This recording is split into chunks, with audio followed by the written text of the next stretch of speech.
Welcome again to the Gamigo Cosplay contest.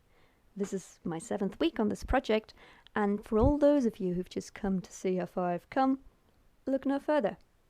As you can see, this week it was time for me to create the top. The pattern for this I created the usual way, with wrapping myself first in cling film and then in duct tape.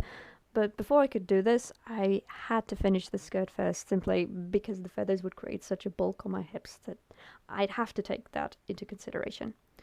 Now, the previous weeks I'd gotten this far with my skirt feathers, but there was still some work to do. The sides of the yellow feathers had to be painted because, yeah, well, I'd forgotten them. Also, you can see here that some of the yellow feathers, I messed up the color, so I went over those as well. And I used the perfect yellow that I created to also paint the backside of my long yellow feather, which I had forgotten. Okay, so what happened is I have one long yellow feather for the back, but when painting the back sides, I completely forgot about it, and I painted all feathers of that length red. And then when it came to painting the top side, I remember that, oh no, I need a long yellow feather, and then yeah, I'd left the back side red, but obviously before gluing them together I had to make that yellow. Okay, so now my feathers are dried and they're finished, all laid out beautifully, and it's time to glue them together. So how do you do that? Well, I suppose the easiest way would be to go on Amazon and get yourself a dummy, which honestly I wish I had done.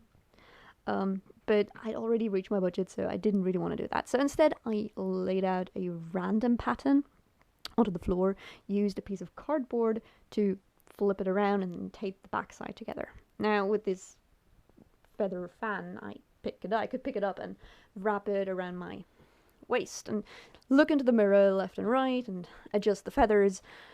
Yeah, and I did that with both the yellow and the red, and then when I had the perfect design set out, I glued them together with contact cement. Now, with them glued together, what I had to do was attach them to the belt that I previously made. Now, luckily here I got my mum's help, so while I held up the yellow feathers to my waist, she drew the outline of the feathers onto the belt with chalk, which I could then use to know where to glue the feathers. Now, the red feathers were a little bit more difficult because they would have to be glued on the underside.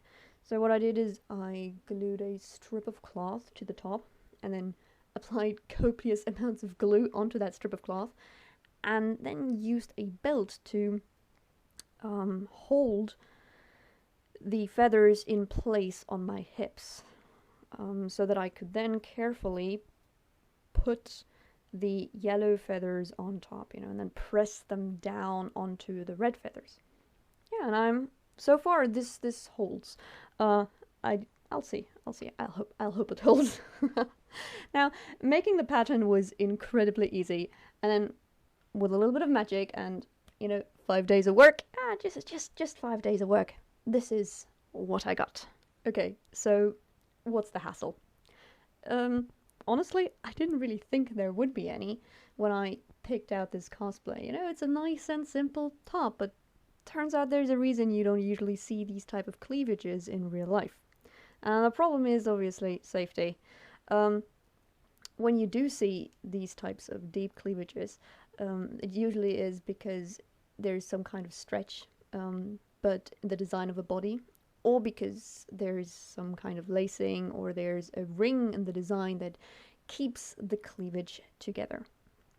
So, I'd made a mock-up from linen at the very beginning of this project, and yeah, I'd realized the problem then, that it's extremely difficult or practically impossible to keep that type of cleavage together. So in the end I decided to go for a design where the bottom part would be made with the help of a firm material to create stability for the top part, which would then only be made with a stretchy material. And the fabric I got was a simple linen fabric, as the fabric for the bottom, on the underside, while the top fabric was a one-way stretch. Alright, so now that my design was set and my patterns were made, it was time to get sewing. Or at least, it was time to start experimenting with the settings of the machine. But yeah, that was quite fun. So, to get the patterns onto the fabric, I traced them first onto the linen with the help of a pencil, and then fixated the linen onto my stretch fabric and cut them out together. Which, yeah, worked out quite well. Some of the edges are a little bit damaged, but it worked out quite fine.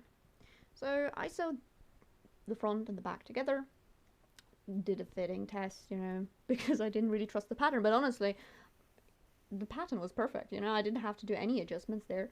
And then it was time to sew in the zipper of, honestly, I'm so proud of this zipper.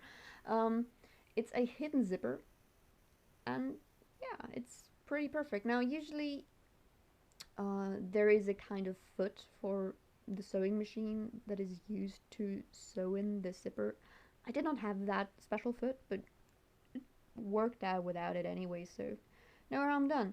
Now the back is a little bit messy. Yeah, on the right side you could see the proper seam allowance, you know, and on the left side I'd intentionally left more seam allowance so that maybe if the pattern doesn't work out, or maybe if I gain a little bit of weight, you know, maybe, so that I could make some adjustments. But that didn't really make the sewing easier either. Okay, but then, you know, I put it back on, everything was perfect. Time to sew the top. And then, you know, I realized my mistake, because, you know, just look at the details, you know. They're made from lace, and this lace that I'd got myself was not stretch. And you can't sew a non-stretch linen onto a stretchy material and still expect to retain the stretch. So yeah, my plan of creating a stretchy top kind of flew out the window. But in the end, the solution was a lot simpler than I'd expected. I took a bra padding that I'd lying around and cut it to fit myself a little bit more perfectly, and I sewed that into my dress. And then I added 2 snap buttons to, yeah, create the stability necessary to protect the cleavage. I experimented with different lengths, and in the end I went with the version that I'd made from an invisible bra strap. Now, when I say the solution was a lot simpler than expected, yeah, sewing booby cups into a dress is not exactly easy. It's very, very easy to get things wrong, you know, to slightly change the angle. In the end, I sewed on the second cup through hand stitching, simply because there was no way I could recreate the perfect stitch with a machine. Also, while stitching on the top parts, the patterns I'd made no longer worked because they were slightly angled. So I had to add more fabric, and in the end I didn't really know how to do things, and it turned very messy, and it swallowed up a lot of my time. I mean, I'm very satisfied with the solution, with the result, but yeah, I mean, honestly, 5 days. It took me 5 days to get this done. Another tricky part were the seams. So how do you create perfect seams while still having this spiky design? Yeah, I mean, I figured it out in the end. Made a few baby mistakes at the beginning, and now some of the spikes look a little bit neater on the inside than others, but from the outside they're perfect, and that's all that matters. And now all that's left to do is to get the lace on. But how do you get the lace on, and how do you get the lace to be so spiky? Well, let's just say the idea of using hairspray was as long-lasting as the solution it provided. Now, obviously what you do is you fold the lace in some way or another, which is what I'm going to do now. I hope you will have a nice day, and see you next week.